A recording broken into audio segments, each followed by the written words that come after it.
The numbers and the evidence are there for anyone to understand. Rape, robbery, murder, sexual homicide, domestic abuse, and many other crimes of a violent nature. One thing that is almost always tracked to the past of these cretins has nothing to do with owning weapons. The crystal ball here is animal abuse. Cops, prosecutors, social workers, and those who are forced to deal with these cockroaches will almost to a person agree that if you show me someone who abuses animals, we'll find a long and despicable rap sheet for that person. The FBI knows the facts, and finally, about time, they are collecting data on crimes against animals the same way it does for other serious crimes, giving us a much-needed window into the twisted soul of those who most likely will one day strike out against humans with the same ferocity that they reserve for dogs, cats, and others who have no voice in protecting themselves. Our guest is Senior Advisor of Animal Cruelty Programs and Training for the Animal Welfare Institute in Sarasota, Florida. Welcome, Dr. Mary Lou Randour, to the Hard Line. Dr. Randour, thanks so much for being here, and you can tell, I think, that I'm very passionate about this. You've been working on this for years to push this through. This would seem like common sense, especially with the numbers that were there. Why did it take so long?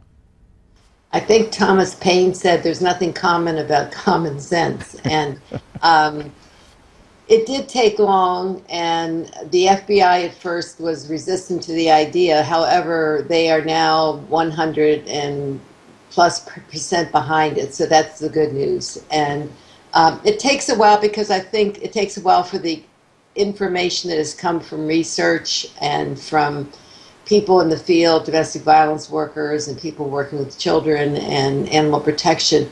It takes a while for all of that information to get filtered through and to reach a large enough audience of people till people realize, oh, this is important. What is it, though, that changed their minds? We just showed some pictures of the dog that went viral last year, Caitlin, that had its nose duct taped shut and almost died. When you see something like that, you're dealing with an individual that has no respect for life, period. So what was it? What was that snap that went off in the FBI's head, maybe, that made them say, yeah, this needs to be looked at. This needs to be done? Well, I'm not sure it was a snap, it was a process over time. And then one of the things that was very effective in helping us get this through the FBI was having a partnership with the National Sheriff's Association and John Thompson. I'm sure you've heard that name. Who is deputy director, and he knows the people in law enforcement, so he could bring more credibility to the idea. And so that, the combination of kind of constant petitions with good information won the day. We have good information here. For instance, in Chicago, they found that 65% of those arrested for assault on a human being over the course of 3 years had animal abuse in their background. So I got about a minute left here, please. Tell the people out there why this is so important and why you believe this will indeed make a difference, and we will be able now to hammer down on these cretins. Yes, well, animal cruelty, as you mentioned, is closely linked to other forms of violence against people. And it's not just that someone who is cruel to animal will one day be cruel to a human being.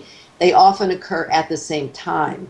So animal abuse is occurring, and there are other violent crimes occurring: child abuse, domestic violence, gangs, weapons, illegal weapons possession, drugs. So by protecting animals, you get a safer community for everybody, not just for animals, but for children, families, and the entire community. I only have a few seconds left. How happy are you that this is finally at this stage, that you got it done?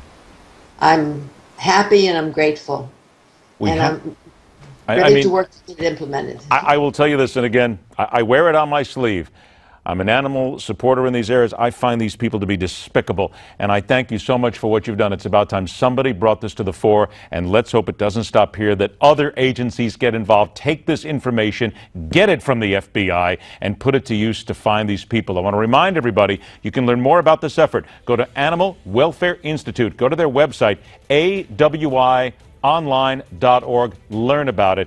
Be aware of it. Dr. Mary Lou Randour, thank you so much for joining us. Good luck. I'm sure we'll talk again soon. And let's talk next time and have some good news about finding these people. What's there to say about an actor who glad hands a mass killer?